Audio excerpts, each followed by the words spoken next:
Guys নিয়ে এলাম আরো একটি ভিডিও। এখন যাদেরকে দিচ্ছি তারা হচ্ছে একজন ঝালমুড়ি বিক্রি করে, একজন বাদাম বিক্রি করে। আর আগে যাদেরকে দিয়েছি আপনারা কয়েকজন কমেন্ট করেছেন যে গরিব অসহায়ের মাঝে দিতে।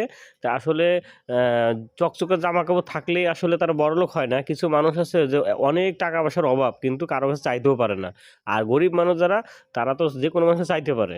তা এই যে একটা সমস্যা, যে চকচকে জামা কাপড় দেখলে আমরা ভাবি যে তারা অনেক বড় লোক, কিন্তু আসলে না, পকেট খালি, কারো কাছে চাইতে পারে না। এই কষ্ট আর শেষ নাই, এই কষ্টের আর শেষ নেই। যাই হোক, আপনারা লাইক কমেন্ট করবেন, শেয়ার করবেন, যাতে আমি আরও অনেক মানুষের মাঝে বিলাইতে পারি এই টাকাগুলো। এইভাবে আমার ফেসবুক থেকে 500 গ্রাম টাকা এসেছে।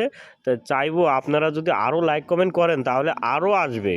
সুতরাং আপনারা একটু সহযোগিতা করবেন, শুধু একটা লাইক কমেন্ট শেয়ার করে, যাতে আমি আরও মানুষকে দিতে পারি। আর আমি তো আপনাদের কাছে টাকা পয়সা চাচ্ছি না, শুধু একটি লাইক, একটি কমেন্ট, একটি শেয়ার। সবাই ভালো থাকবেন, আল্লাহ হাফেজ।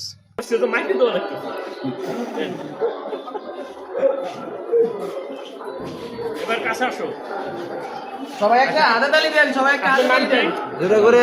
ওনার নাম হচ্ছে কালাম। ভাই যদি হাত ফেটে ফুটে যায় ভাই, তাহলে ওষুধ খাটিয়ে দিয়ে না।